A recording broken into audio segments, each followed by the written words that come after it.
আসসালামু আলাইকুম। সবাই কেমন আছেন? আশা করি যে যেখানে আছেন সবাই খুব ভালো আছেন। আলহামদুলিল্লাহ আমরাও খুব ভালো আছি। তো এখন বাজে রাত 11:30 মতো।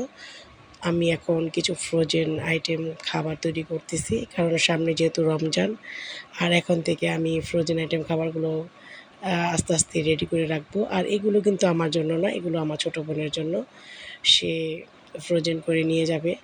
আর এখন তার জন্যে আগে বানানো হচ্ছে। আমিও পরে করব। যেহেতু রমজান মাস, বিকেলে ভাজা পোড়া থাকবেই। আর ভাজা পোড়া মানেই হচ্ছে ফ্রোজেন খাবার।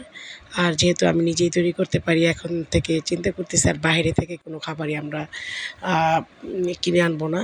যা পারি বাসায় তৈরি করে রাখবো। আর ইফতারিতে আমরা এগুলো ভিজিয়ে দিতে চেষ্টা করব। তো যারা এই ফ্রোজেন আইটেম খাবারগুলো নিতে চাচ্ছেন অবশ্যই আমাকে আগে থেকে নক দিয়ে দিবেন। আর ইনবক্সে যোগাযোগ করবেন। ফ্রোজেন যে কোনো আইটেমের খাবার আপনারা নিয়ে এগুলো ফ্রিজে রেখে দিতে পারবেন। আর ইফতারির কিছুক্ষণ আগে ভেজে নিতে পারবেন।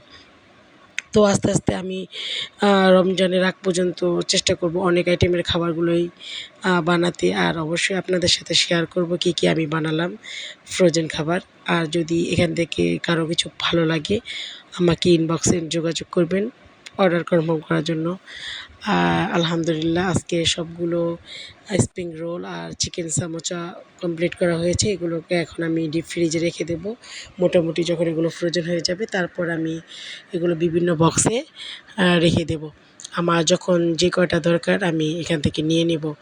আর ফ্রোজেন খাবারগুলো অবশ্যই চেষ্টা করবেন হোমমেড তৈরি করে নিতে বা নিজেরাই তৈরি করে খাবেন। কারণ বাহিরের খাবারগুলো কী হয় অনেক পোড়া তেলে ভাজা হয়। আর এটা মানে সারাদিন রোজা রাখার পরে খেলে কিন্তু আপনাদেরই সমস্যা হবে।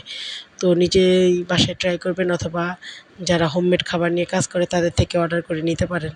আর বাইরে থেকে খাবার একটু কমই খাবেন। তো সবাই ভালো থাকবেন। অবশ্যই আমার ভিডিওগুলো একটু লাইক কমেন্টস করে দেবেন। আল্লাহ হাফেজ।